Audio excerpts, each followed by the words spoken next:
welcome to yet another episode of Merge Roundtable. I am here today with Dina Abdul and Frank Kushner, and we're going to talk about a couple of things because I feel like both of these topics will probably take the whole hour. They're both, seemingly small things, but a lot of fertile discussion ground, or maybe we'll just have a 5-minute show. I don't know. We'll see how it goes. We're going to talk about SBF. His trial concluded last night. And we're going to talk about Instagram being sued by a bunch of states, 41 states. Oh, yeah. Over providing addictive services to children. So stay tuned. We'll see where it goes.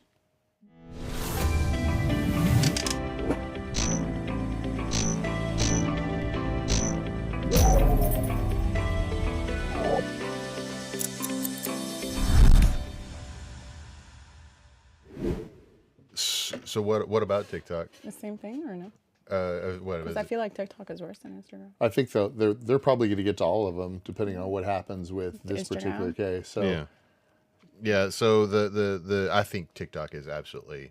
You talk about UI issues, which is what the suit is about. Yeah. TikTok is hands down, but they're not an American company, so it's probably going to have. I need to move the microphone so I'm not. Do a little pre-production in the middle of the show is always great. So they're not an American company, so it's not easy for them to have their neck choked by the U.S. Attorneys General. But it's going to get more complicated than that because really the European regulators and the world regulators, the Europeans take this a lot more serious than we do. Usually a lot of our legislation when it comes to media online and social media starts off over, we kind of base it on the European model and we're less stringent. And then, so that's why this is kind of really interesting is that like it's being done here. If we have a strong enough case, then they definitely have a strong enough case in Europe. Oh, that's a Yeah, good but the point. question is, do they have a strong enough case, right? So the science on this is pretty weak, and the case that they're trying to make is something akin to what when the states sued tobacco companies for lying about how addictive their products were, or when the state sued the manufacturers of basically opioid-based medicines about how addictive that stuff was, and so. Sociology studies are a little bit more fuzzy, it's not like other types of medical studies where it's very concrete. And if we're being honest, do we really think that the childhood mental illness epidemic should be laid at the feet of Meta? Like, is that really the cause of all the problems that seem to be affecting America's youth right now, or is this just another like small piece of it? Yeah, but it's not even, if you cut to the quick of it, it's like, is it doing one? Because that's all they need to show, right? And They need to show a lot more than that. There's kind of no doubt that it's having some effect on the way kids feel about their own bodies and how they feel about stuff that's going on around them. Dysmorphia, like all these different things that these kids are thinking is like, I should look perfect like this person, and then they want to have surgery. And that's the problem is that like, does Facebook know? And of course they know. The question is, are they sharing? There's a lot of different things about this topic that are probably going to hit first Facebook or Instagram in the wallet, Meta, right? But then they'll go after everybody else. If that was the allegation, that might be something easy to prove. Has one child been harmed by this? Well, that's too many, right? But what they're actually saying is that Facebook engaged in a pattern of application development that was designed to trigger dopamine cycles in children through the use of specific features, likes, push notifications, and infinite scroll. Features that exist on literally every app that's on every phone. So to put this But how about the way it's served and who it's served to? Like the data of the people that are clicking on specific interesting point. different types of like, okay, I like this. I don't look like this. That's not it. That's not being alleged. Yeah. The algorithm is not being blamed, which would make more sense.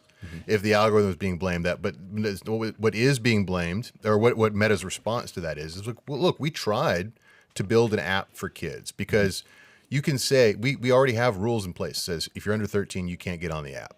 And so at one point we said, okay, well, kids are trying to get on the app. Kids are on the app, not just trying. They are on the app. So we got to do something. Let's design a kids version of Instagram so that at least we can have a tailored child experience like what YouTube Kids has, right? And people say, oh, that's too creepy. You got to stop that. So like we said we were going to do something and you didn't like that. So what is it you want us to do? I think Meta has a very strong case here.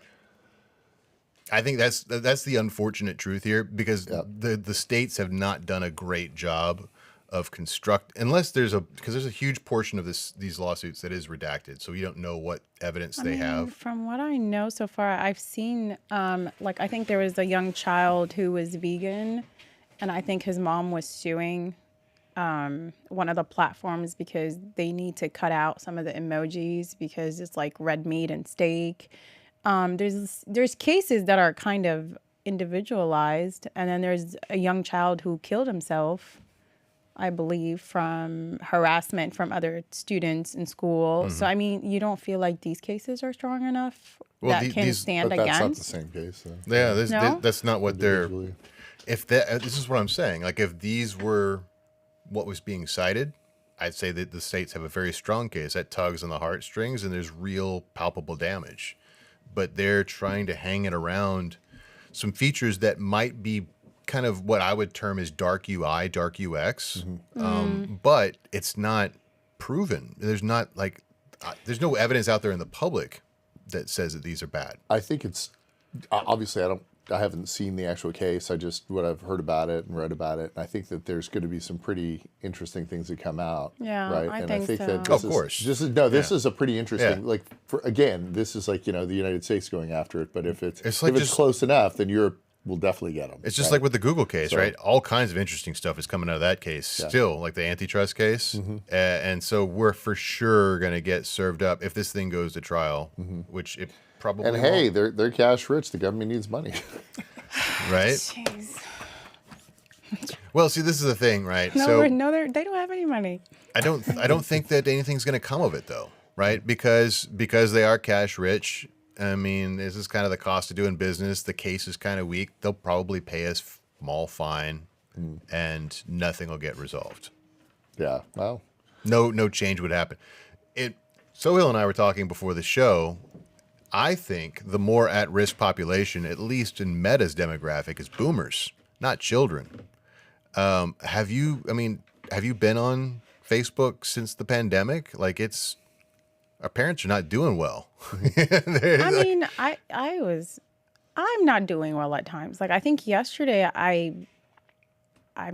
we were discussing, I think like I have to take a day or two off social media because it is hard. Right. Especially with things going on overseas or your work stress or your friends. Like sometimes, a lot of people compare their work level to their friend's work level. It is draining. I'm going to go ahead and poke the bear right now and say that for all those people that are, hating on anything that you get out of me, I don't read any of my comments or anything. So yeah, you're enjoy not that. really there. Enjoy that. It's draining. It's draining. I mean, and then even.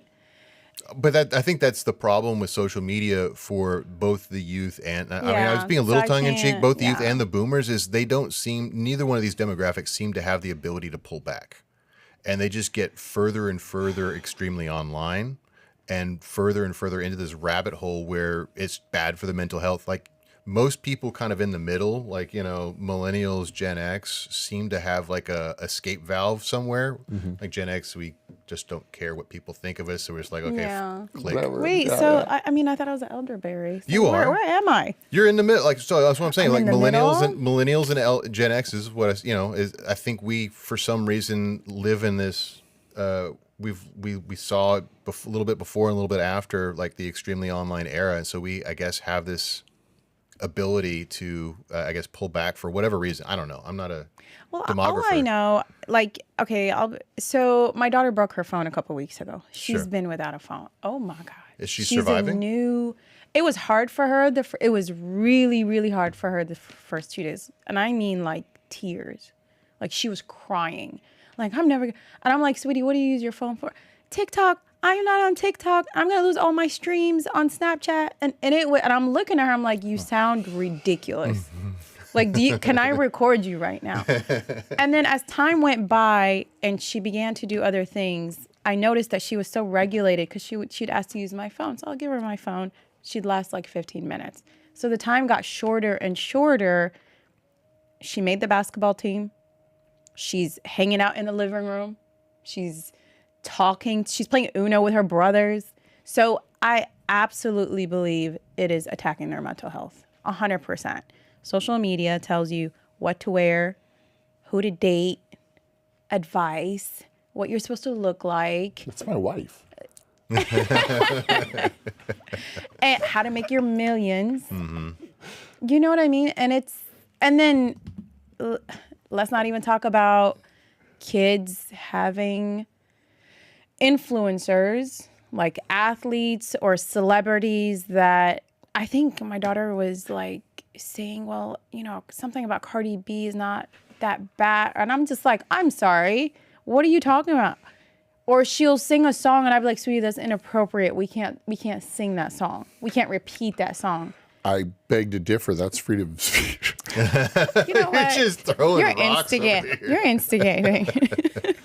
But all I know is it is. Did I just kick you? Sorry. It is definitely hurting their mental health. And I'm okay with their phone being broken. I'm not in a rush to get it. Well, maybe if this thing is a well-constructed case beyond my doubts, and they are able to extract some meaningful changes out of Meta and therefore other apps, perhaps it would benefit us all. Yeah. Not just to somehow maybe keep kids from having poor mental health, but like I know I don't enjoy a lot of what happens online, and therefore we'll put it down. But like, you know, it's hard for them to know when to put it down. Yeah, it's hard for all of us, and but like I think that's also part of the role. I mean, not to sound like some know-it-all, but like in that part of the role of being a parent is to kind of help the children regulate, right?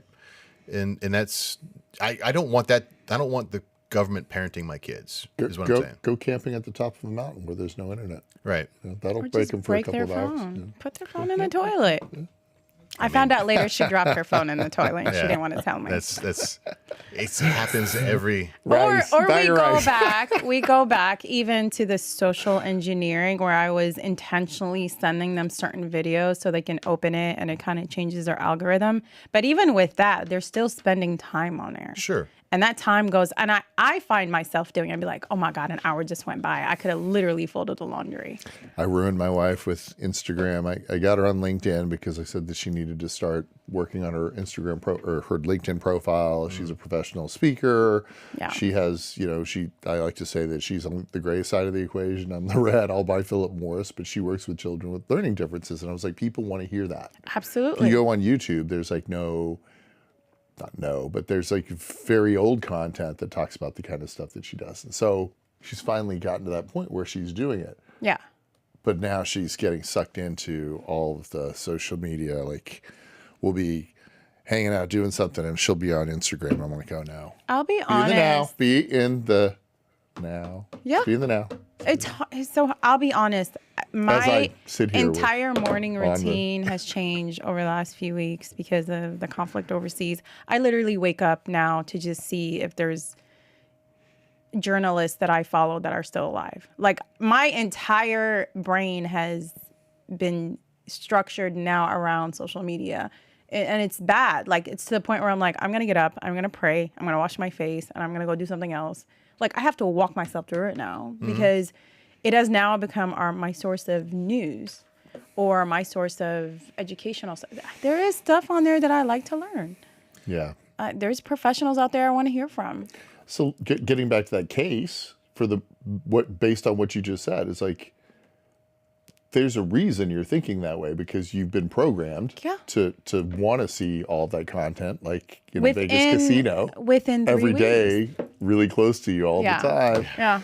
So yeah, that is not good for anyone's mental health. So can you imagine when Absolutely. a child whose brain doesn't develop, as they say, until the age of 27, that they're being programmed by big media? Of course they are. And is it detrimental to health? We'll see, but like they should make a concerted effort if they want the human race to survive to maybe train as productively. Yeah. My son has this huge toy box sitting in a room, all the toys that belong to his older brother. Everything we collected over the years. Huge. My youngest does not touch that toy box. Yeah. And I tell him, like, sweetie, go through the box. You're gonna enjoy, like, let's play together. Like, this stuff is fun. Your brother used to do this. No, I don't want to. He has his phone, he has his iPad, he has the Xbox, you know what I mean? And it's I see it. I see it as a parent. It is detrimental to their health. Yeah. So I guess the other question that I have is, and this is kind of more towards the business, is what will this mean for everybody else that has to build an app on the internet? So if these 3 features, which are supposedly linked towards the mental health problems of America's youth, are essentially outlawed, we're talking about infinite scroll, we're talking about likes, and we're talking about push notifications. Like, what does that do for a mobile phone? Like, that takes out, those 3 features take out an extreme amount of utility. Yeah, I mean, if you do that, do you have to do that with the games as well? Because let's look at Candy Crush. Let's look at like all those games. It never ends. I'm on level 4,000 on one of these things. Let's look at Chat GPT. Let's look at Google search. Let's look at Google Documents. Look at productivity. Did I tell you? Like, it's going to affect the enterprise. I was doing an enrollment meeting at one of the larger companies that I did last week, and we were talking about painting. We were talking about like somebody was redoing a house and they have a bathroom that doesn't have great ventilation. It's commercial property, more or less. Like, what kind of paint to use? And I just started laughing. I was like, well, have you ever used ChatGPT? And the lady had already given the other lady some color as to what she should do. Like, you know, something semi-gloss kind of a deal, right? Something that doesn't absorb moisture. And she was like, I was like, you know, this is a great opportunity to explain to you guys, if you've heard all about AI but don't know what it is, let's go do that. So downloaded the app on her phone and she typed in the question and it gave her the answer. And then she did not look up from her phone for another 2 hours. Yeah. I mean, he did that to me. I did just knock out 2 projects literally within like 15 minutes. I know. Isn't that amazing? It really is. I can't. It's fascinating. I'm okay being addicted to that. It's productive. I'm moving forward. Social media. Yeah. And it sucks because literally my entire job is social media. So it's like, man, I'm kind of conflicted. I'm so conflicted. You're just conflicted. You just have to get past I'm so conflicted. It's so funny. I was watching a podcaster the other day, and it was served up to me. I was actually watching something else and fell asleep watching like YouTube TV, you know, watching a specific long podcast. I fell asleep, and it served me somebody that I actually found really interesting. His content was very compelling, and it was good. And then fast forward about 5 minutes into the conversation, and he goes to say that, well, you know, I'm an agoraphobic, and I'm like, what is that? And you're afraid of people, like you don't want to be, you know, and I'm looking at his profile and all of his stuff and listening to some of his other podcasts. I'm like, this guy's not agoraphobic. He's just using marketing terms to make people like want to like him and listen to him. Oh, wow. I mean, this goes back to, of course. He's doing man on the street interviews and saying he's agoraphobic. I don't know. Doesn't check out. This goes back to like, don't believe everything you see on the internet. Don't believe everything you see on the internet. Yeah. So there's that, and then there's the other issue that we've been talking about over and over again with regard to social networks. And so let's say if they constrain these particular features, that they're okay with productivity tools, but not on social media. This does significantly inhibit the ability for Meta or other social media networks to become profitable, because they didn't just come up with these features in a vacuum. Push notifications are part of the operating system. Infinite scroll was developed as a part of like a Google UX feature. The like button was something that was created by a small, little known social network called Friend Feed that was then purchased. But like these stuff happens all the time. Like the stories, the reels, all this stuff is inspired by their competitors, and so they incorporate it. Right. This is not something that they just, oh, well, we're just going to come up with this. It's a constant competition, so they can fend off, whatever the new up and coming social media network is. Yeah. So what I'm saying is that if you inhibit their ability to compete, this phenomenon that we've talked about where social networking at massive scale isn't a profitable business is only going to be exacerbated. We're going to see the downfall of social media come much quicker. Yeah, I mean, look, regulation is the king, right? And so, when you talk about it from that point of view, all I can think of is the like button and the scrolling, and of course, I mean, that's what you want. You want people to be engaged. That's the whole idea, right? Now, maybe you have to change the content that's engaging, but then you have to go into freedom of speech and like, who's to judge what's right and what's wrong? I think we saw during the past 3 years that some content probably should have been more widely circulated, but it was on the wrong agenda, and so they didn't. So wait, 3 years or 3 weeks? Well, yeah, I mean 3 days if you really want to go back that short, right? It's literally 3 weeks. I never realized. Well, I did. I knew it's being regulated and in one direction, but now I'm picking up on like more. Even like the social media war of what's really happening, like even the fake accounts that are in there just to instigate conversation and have people fight. All throughout It's the scary. system, though. I mean, I was reading something that one of our colleagues had posted on LinkedIn about, fake bots that are going out with jobs and absolutely. stuff. And like that kind of stuff is going to affect productivity on a scale like it's already tough enough trying to get bids and RFPs, and you get fake ones out there. Ouch. Yeah, it's tough. I This think is that discouraging and depressing. I'm so depressed let's now. talk about something fun. Let's talk about justice. Let's talk about something fun. So, hey, this is a dude that may be going to prison for 110 years. You want to talk about that? That's nice and upbeat. Ever. I can't stand y'all. It's like So Sam Bankman-Fried, one of the historically most prolific fraudsters, at least in American history, found himself on the wrong side of 7 counts of different types of fraud yesterday at the conclusion of his trial. Him and his mother were reportedly crying at the reading of the verdict. why did you include his mother? Well, because that was what is in the news. The father was there as well, but So he wasn't thing. crying? not crying. Yeah, Here's the thing: is like I've heard that he was stoic about the whole deal. So I wasn't. I don't know. It depends on which You can't trust the The news. internet. You which can't court trust the reporter do you internet. believe? Yeah.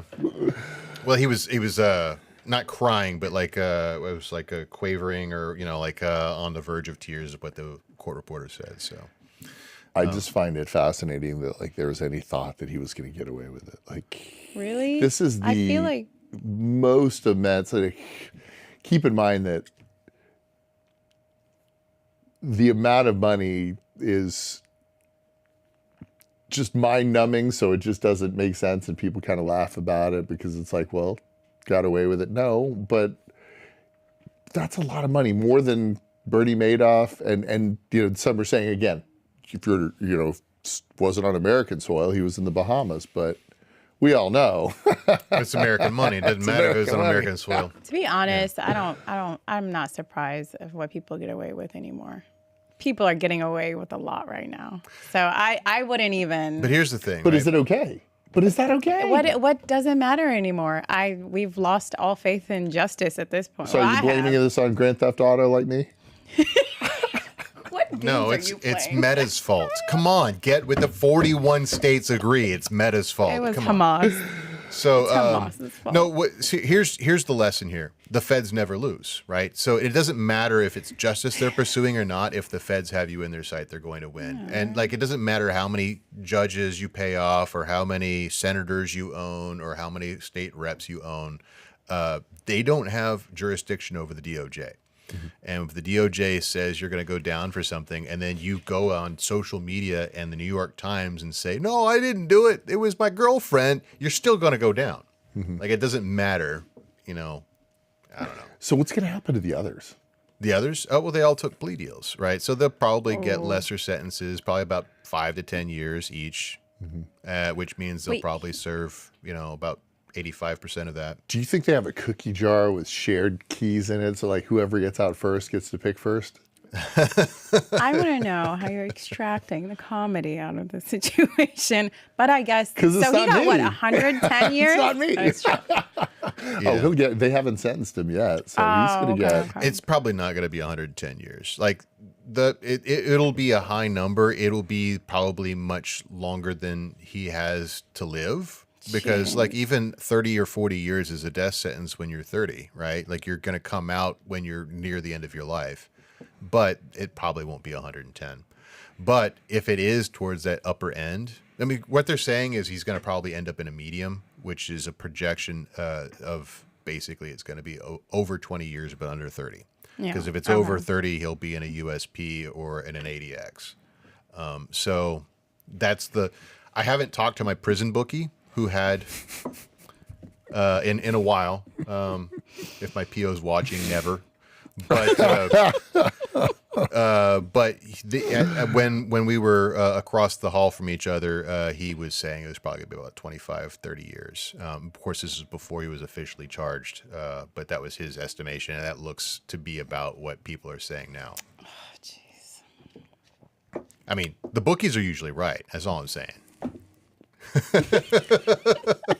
I'm not laughing at the situation. I'm just looking I just typed in SBF and the SBF and then Madoff. Right, like literally, I'm not the first person to think of this. I'm just kind of upset that the journalist. How much did Madoff go down for? It was because Madoff went down for like 60 something. Hold on, I got that on this one over here. So Madoff ended up. It was 60 million, right? What are you talking about? Or you're talking about number of years? How much money did he lose? He lost 20 billion in cash losses and 65 billion in paper losses. He was sentenced to 150 years in prison and died at the age of 82 in 2021. So let's see. Now I'm trying to figure out the other one for how much is SBF. So the hole on SBF was around 8 billion. That was the shortfall. But at the outset, it looked like it was going to be much larger because it looked like FTX was completely bankrupt, and then they started counting up Alameda assets and started bridging the gap. Actually, the irony is that once Anthropic is able to be publicly traded, which is an AI company that was invested in by Alameda, they will actually be in a surplus. Everybody will be made whole, and then the lawyers will get some money too. So that is thanks to Google, who just put in a investment that increased their valuation significantly.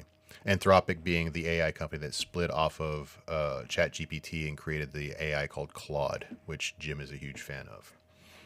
Jim, Nice. where is Jim? Jim, he's on his way, but he couldn't make the show today. Okay. He's a little sick. He said Oh no. he's got a cold or something.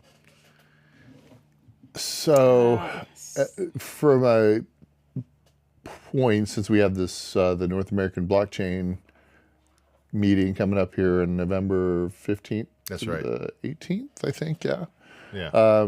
What do you think the relevance is on? I kind of feel like this is kind of clearing a hurdle a little bit, kind of letting people reset for a minute and saying, okay, there's no doubt that Web3 is a thing. It definitely has some amazing uses. There's a lot of big people that are involved, and I think that now that they see that there are consequences, maybe there will be a little better behavior. What are your thoughts on that?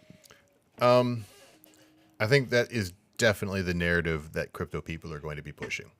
And I hope that it is the narrative that takes hold, because I think it's probably accurate. But what I have noticed throughout the trial, particularly from The Atlantic, the New York Times, and the Wall Street Journal, is because they are so really, really bad at tech topics as a class of mainstream journalists, they were completely hoodwinked by SBF.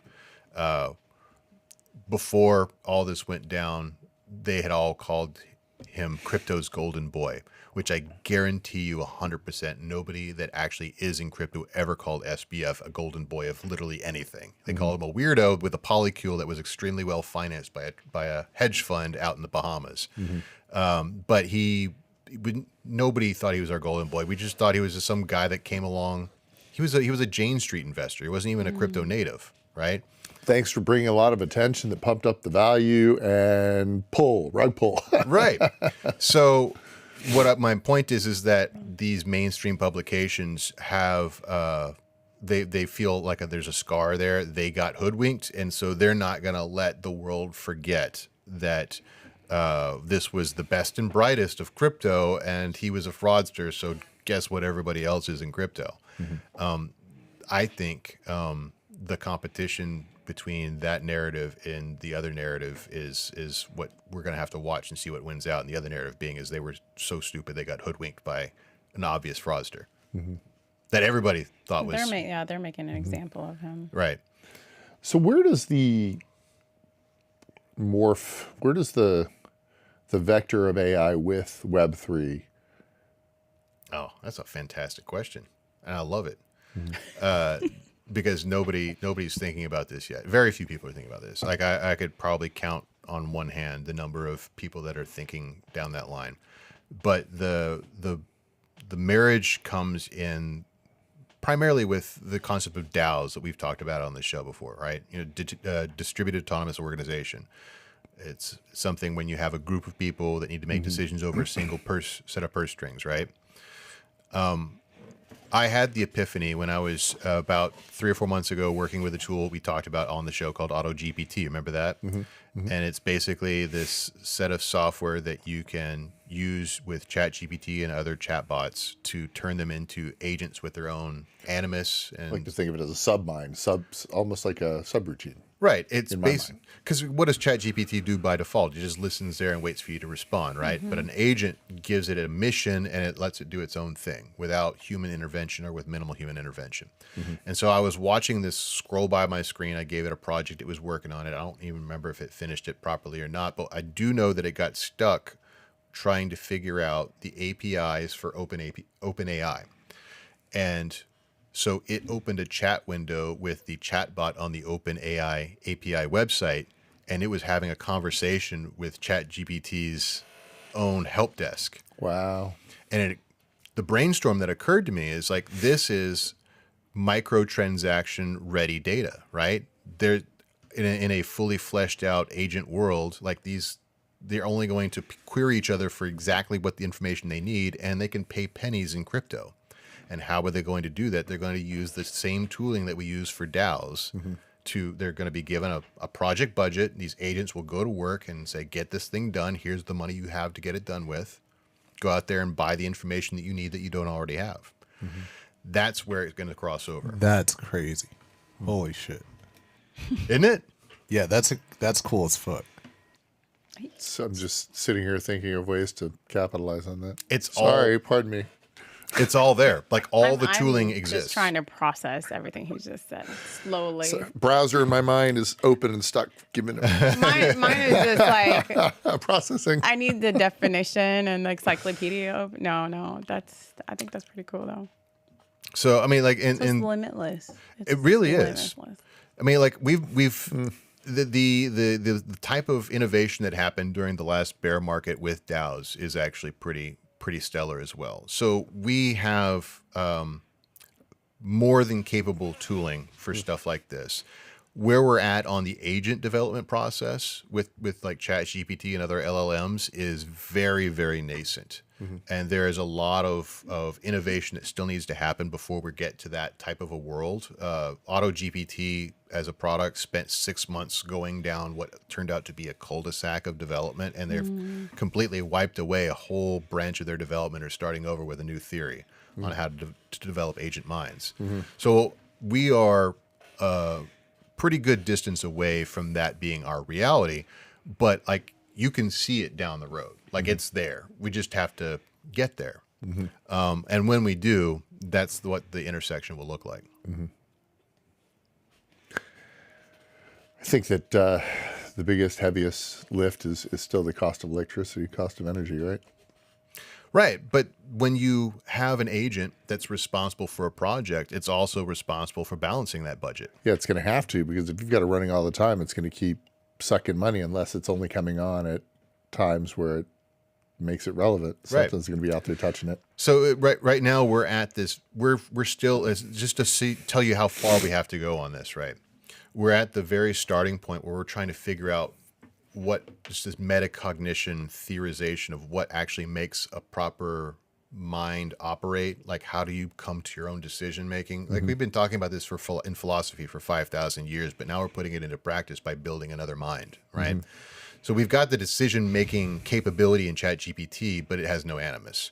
So that whole problem needs to be solved. And then once you solve that problem, you're going to have some ability to understand what's the budget to keep that brain alive.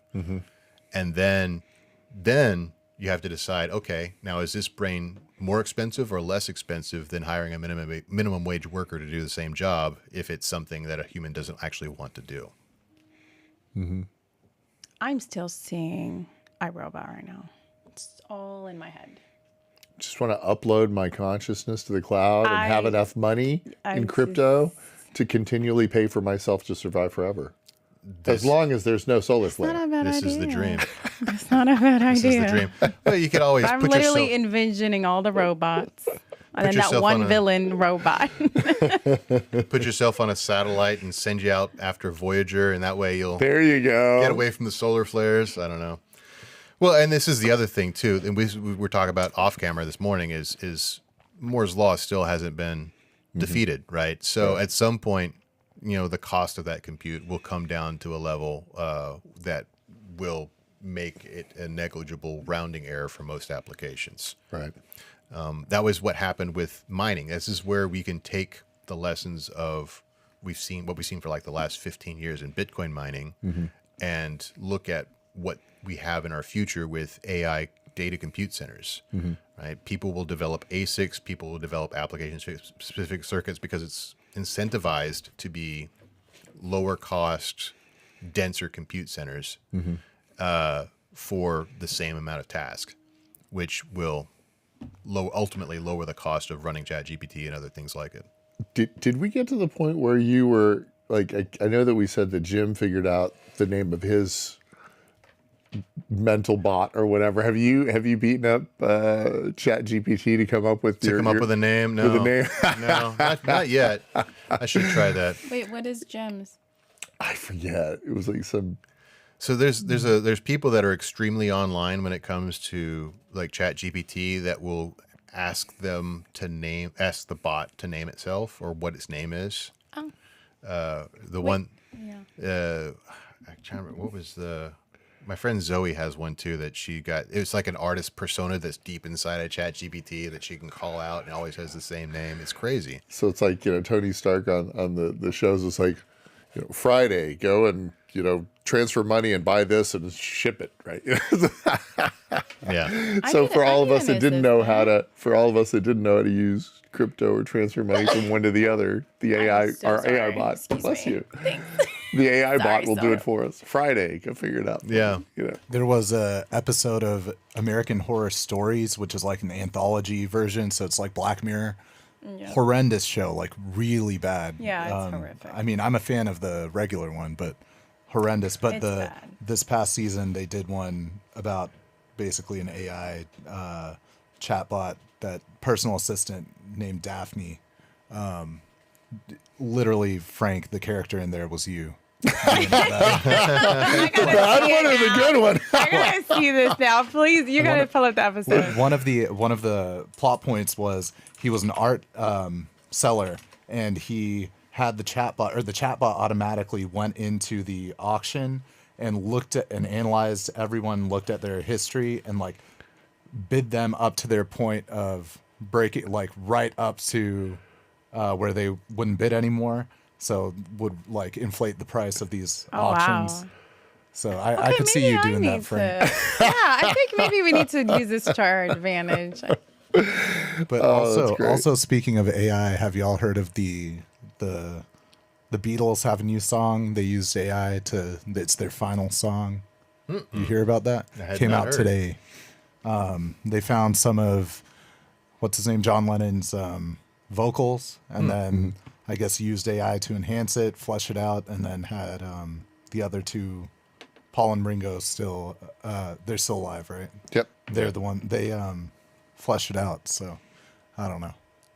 A little pop culture AI story. Yeah, I mean that culture goes AI back to what's story. been really going on with these creators and content owners with Web3. They absolutely are, taking advantage of, this is my art. You want some part of it, you can join and be a member of my community and listen to it all you want, but it's on me. So what was this thing that I saw that maybe I'm a little late, but Biden said that there's going to be regulation on AI usage, or what was that? It was 300 pages, so I didn't read all of it.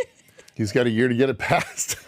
Wait, AI can't read it for you? Yeah, no, it can. I just chose not to because it's 300 pages from Sleepy Joe, and I didn't really want to go through all that. But they launched AI.gov. It's a framework for American guardrails on innovation, and I guarantee you somebody about 10 years from now is going to go to prison because they didn't click a button on this website, just like I did for FinCEN. Wow. Like it's going to be the genesis for the new regulatory capture for the existing AI companies. If it doesn't get a crib death, which hopefully it does, because there's nothing. If government has proven anything in the banking sector with crypto, is that they do not have the ability to intelligently prevent fraud. Because if you look at, going back to our SBF story, all the things that have happened in crypto, all the massive amounts of fraud that have happened, like these $100 million, $500 million, $10 million stories, the biggest fraud in crypto occurred on a highly regulated and licensed exchange known as FTX. The biggest, it didn't catch it, didn't prevent it, didn't do anything to stop it. And, they just, in fact, it came out like a little tiny sub story of the FTX story today, that the first time that all the users have been properly KYC'd by the IRS was yesterday of FTX, because the IRS requested it of the new CEO that took over since it went to liquidation. Why do we consist on creating these pandering populist movements to try to regulate business in the interest of public safety, when it's proven over and over again this method does not work? You can't get 80-year-old people at the highest levels of government to understand stuff that came out yesterday. Right. I mean, you can't get me to understand everything, and I'm And not I don't 80. get it. And I'm pretty smart. Like, I think I'm smarter than Joe Biden, at least when it comes to AI, and I don't get you're everything. More awake. But like what I'm saying is, like, Sorry. how is not. how is his office going to be in any way an expert on this stuff when I can't say that even I'm an expert, and I spend 8 hours a day with it? Yeah, it's tough. It's a tough sandbox to protect. Your sweater because- looks really good Why, thank you. on the screen. So Look glad at the somebody look at the mentioned it. colors. Like, the way that I see it is that, like, I'm only going to get to wear this maybe today, and then all of a sudden it's going to be Christmas. It's not. I got this. You got the Christmas Yeah. cup It's now. already. It's That's already Christmas. I thought Yeah. it was just sprinkles on a donut. Well, they got the one yesterday was definitely even more so. But yeah, It looks I thought it good. was nice. It's nice. Fall, autumn, love it. I like fall. You get to stay in and get cozy. My AI assistant Amy picked this up for me. There you Named go. her Amy. It's my wife. I was gonna say, wait a minute. I like how we switched to the sweater, because I'm asking you to defend somebody that you don't even have nobody has the answer to this. It's not. It's hard to have an answer. The thing is we know that there needs to be some kind of guardrail. I think we all know what's right and what's wrong, but there are varying degrees, and there are people that don't. So you kind of want to defend it, but how? Yeah, but like, so what is a guardrail? Actually, do we need guardrails? Is the question, because like we had the same debate in the 90s under Clinton and Biden when they were talking about encryption. Remember, just the concept of having private conversations online was supposed to be outlawed back then. They were trying to create something called the Clipper chip, which means you can encrypt whatever you want, but the government's got a master key. And eventually, cypherpunks, people that were associated with a group of people that eventually became the Bitcoiners of the world, defeated international arms trafficking rules by copying software across international lines and letting the world have encryption, like letting the world have prohibited math. And so the world didn't end, as it turns out. Like, we still exist, the world's spinning, and nothing bad has happened because some people can have a conversation that isn't spied on by the government. I remember. I'm not scared. I remember, gosh, early trading days where people were using AOL online, instant messaging, and they were like, "That's you can't be texting your buddies and your clients. It's front running." And then they did the same thing with text messaging your clients. You're not allowed to do any of that stuff. And then you've got Signal and Telegram, and then you've got all sorts of Snapchat. Remember, you could have the disappearing messages. So, like, people are still trading. Yeah. I woke up this morning and I looked over and my dog was still there. Oh, Yeah. that's great. I'm happy. The world has not. I'm surprised. She didn't care at all that SBF was guilty, and didn't care at all that. Did she care about your sweater? Did she get excited about the sweater? She looks like she's my forever dog. That Messi is that's going to be traumatic without a doubt. Yeah. She loves my sweater. I like it. I don't care. I like it. I would wear it. It's great. I think it's cute. It's a little small, but Thanks, hey, Amy. Now I gotta go find one. There's, I just think that a lot of these things are going to get flushed out. But, look at what happened with the dark web, right? We had only a small part of the web that's like out there for public use. And then there's the dark web, right? And there's always going to be those challenges. There's always going to be bad people out there. And that's why, theoretically, we have these agencies that are working on those. Right. I like, he said theoretically. I like that. Well, I mean, I really like that. And this is maybe a question for not our lawyer later on, but like it's the idea that we need more and more specific laws that say don't basically commit the same 3 crimes: don't kill, don't steal, don't commit fraud. Like, do we need computer fraud laws or just regular fraud laws? Do we need AI fraud laws or crypto fraud laws? It's still fraud. It's still defrauding somebody. Isn't it that already illegal? We need to make it more illegal. Yeah, well, that's the thing that's really fascinating about, fraud of all the crimes. Like, we financial planners, advisors, anybody that has anything to do with trying to protect assets and risk management for clients, entities, whatever, is like, you always want to put up barriers as much as possible. Insurance, registrations, keeping different corporations separate and not cross-contaminating the different corporate structures. Fraud pierces all veils. And so, you think you have good risk management, but you commit fraud, it's gone. And I suspect that that's a great part of the Alameda FTX saga, is that now they literally have, even if they're able to find all of the money and where all the keys are, where all the stuff is hidden, it's going to be able to be paid back to everyone, and they're theoretically not going to be able to find it if they're not going to be able to keep it whenever they get out, right? So, fraud's a good one. Yeah, fraud pierces all veils. Right. Manipulation is fraud. Fraud's bad. Right, this is my point when it comes to like creating all these so-called guardrails is like all the bad stuff is already illegal. So yeah, but you have to prove now that it's bad. Like, we know that it was bad. We have to prove it. Like, if you kill someone with an AI, or if you defraud someone with an AI, or if you teach someone how to like do an illegal thing, like make a prohibited weapon with an AI, which is all the things that they're using to scare us online, then it was still illegal, right? So then the person that made the bomb with the AI still goes to jail for making the bomb. The person that defrauds somebody using AI still goes to jail. Right. Why do we need to? I get it. Yeah. No, absolutely, I get it. The guy, same thing with SBF. Like, it was still fraud. Like, we didn't need to make a specific type of FTX fraud, crypto fraud, for him to go to prison. Like, they just convicted him over as plain old wire fraud. So, Mark, you're saying we keep the agencies we already have and just train them on how to detect this? I mean, they're going to detect it when you commit a crime. Like, you commit, like, they did. It's not like they caught SBF. Maybe not detect it, but enforce it. Yeah, enforce it. Enforce the laws that are already on the books. So keep the FBI. Right. Yeah. I mean, we even need less laws, right? Like right. That's what I'm getting is like. Right. We don't need like mail fraud and wire fraud. Like, it's, you know, like for instance, we don't need crypto fraud or AI fraud.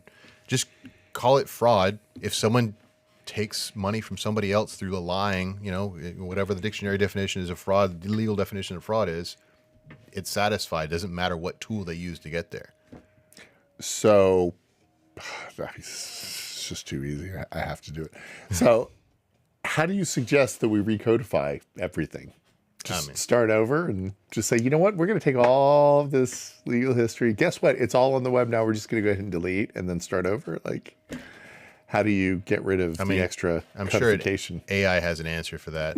Just ask Chat GPT. Well, AI is getting sued right now, apparently, by Scarlett Johansson. Yeah. Well, someone is being. Yeah. Well, someone is being sued over. Is it someone, or is it the entire existence of AI? Because it just says she's suing the AI app with legal action for cloning her voice. Well, I mean, I thought she's suing the company that made the app, obviously. No, I thought they were.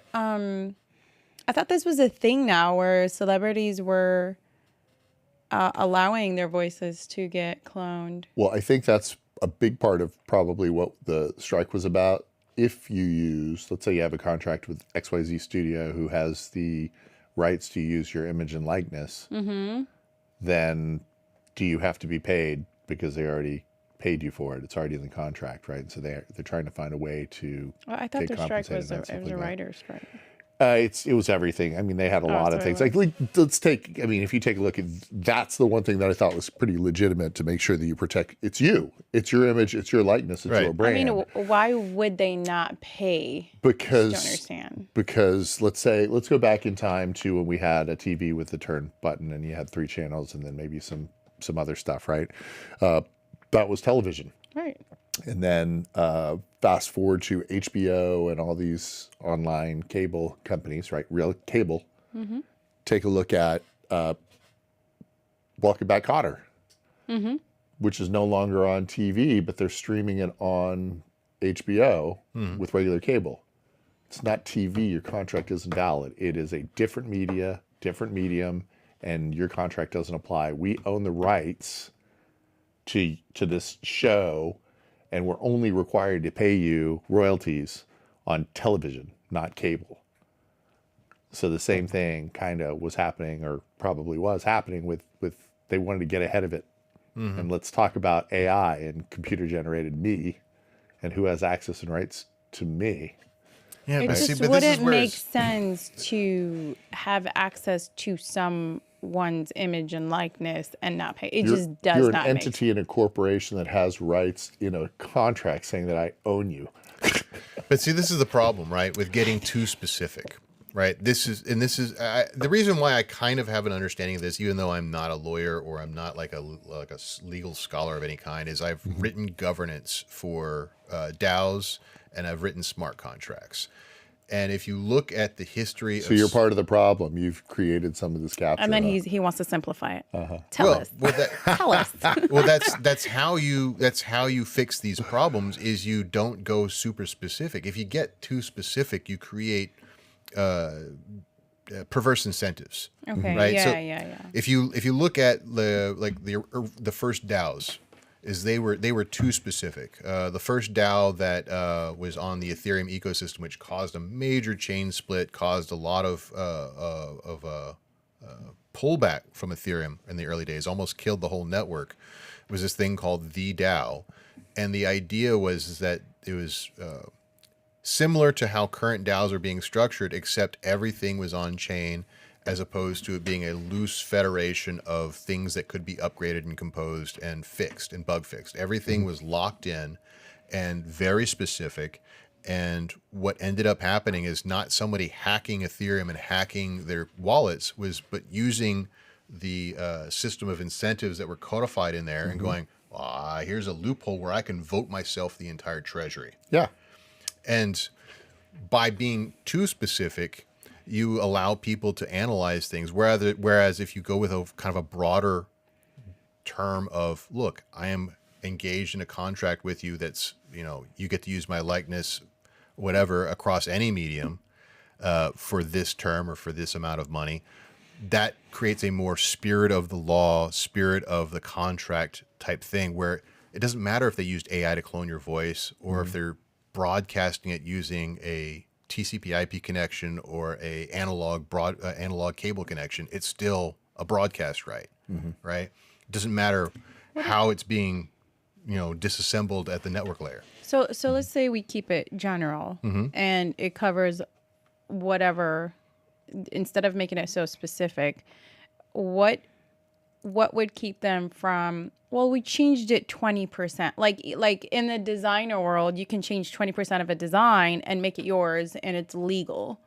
Like, what if they can tweak a little bit of the voice or the face, or what is that considered? Well, that's where likeness? like copyright law and fair use comes in.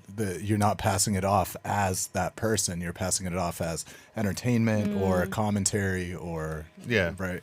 And fair use isn't even clearly defined, and you start to get very intellectual about, is intellectual property even a real thing? But what is a real thing is an agreement between two parties, right? So if I am Scarlett Johansson and you are Netflix, and we have an agreement that generally consists of, you're able to use my likeness and voice and acting ability for this movie and nothing else, then it doesn't matter if that movie is being aired or augmented with AI or aired on a streaming platform or a cable TV platform or whatever. It's for the movie, it's for the agreements. It begins and ends with that movie. But like, why would they not want to be in the movie? I just don't get it. Because they're not getting paid on it and they didn't make it. Why would they? No, like, why would the movie not want that actor in the movie? Like, I mean, I don't want to work with a computer generated actor. I want the real actor.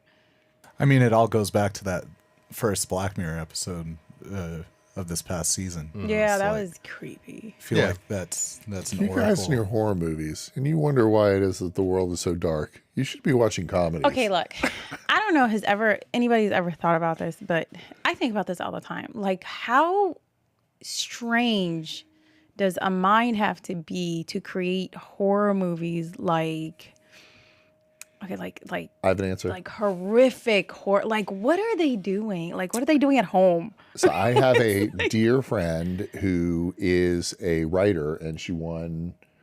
She's written an amazing book that was on the bestseller list for years, and she also, writes a movie. So if you've heard of The Grace Year, Kim Liggett's my friend. She's a writer, and she's the sweetest person on the planet. Fascinating history.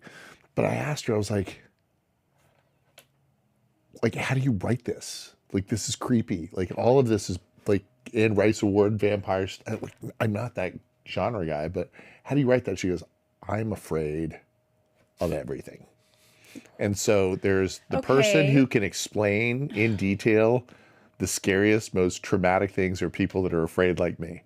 And I just amplify what it is that scares me. Okay, that makes sense. And I show you how but that makes sense. But that explains a lot. But think about, like, what's his name? Stephen King. Is it Stephen King? Well, he's done a lot of creepy stuff that I'm afraid of. Christine Cujo, or what was the Cujo. Cujo. Yeah. I just be thinking, like, what are they like? And then they walk around with smiles on their face, and I'm just like, I mean, I can't think, have dinner with you. like someone like Stephen King, who's that prolific. There's something there. But I would be afraid to go visit his home. I would be afraid to have like say he asked me about my day. I don't want to tell you anything. My day was just fine. Now leave it alone. It was wonderful. I will say that I did get, I was very lucky. I was lucky. If she asked me, is there anybody that you would like to kill? And I was like, what are you talking about? I'm like, not going to answer this. I was like, what do you mean? You mean in Minecraft? What? So she has a person, I don't know if I'm scared. she has somebody that was really mean to her when she was very young. Okay. And so in any book, that person dies first every time. And she asked me, she goes, is there anyone you want me to Murder? I gave her a name. Well, we know it wasn't Amy. Nope, not Amy. Or I'm going to So- call her right now. No, she's No. great. She's perfect. She's perfect. That is, I don't know. I just think that mind, oh man, I think about it a lot. I was like, what could have really motivated you to like write Hannibal? Like, did you ever think about eating other people? Like, I just want to know. Got me. Not on test. I don't watch those movies. Yeah. Well, interesting. Yeah, but to the point on the Sorry, that was off the subject. to the point on the AI stuff, yeah, I think it has to. I honestly, I think all the AI stuff was brought in the SAG-AFTRA negotiations as kind of a MacGuffin. It was a thing that was brought to distract from the actual negotiating points Yep, because it's absolutely. I mean, like we've all worked with Chat GPT here. To what level do you think it could actually replace a screenwriter, a true screenwriter? Not at all. Not yet. Not even There's in, no in the emotion. foreseeable future, right? Right. Like, because it's No. it's got to be guided so, and there's Absolutely. length limitations and all kinds of things that Until you get a Chat GPT that's scared of everything, like Frank's friend. exactly. Right. So the market is moving. I got to go. Okay. Well, let's call it a day. We're right at the top of the hour ish right now, anyway. So thanks for joining us, and we'll see you again next week. Take care, everyone. Thanks. Hey, thanks for watching The Merge. We've got a ton more stuff for you to watch on YouTube, on Instagram, on TikTok, everywhere. Check us out.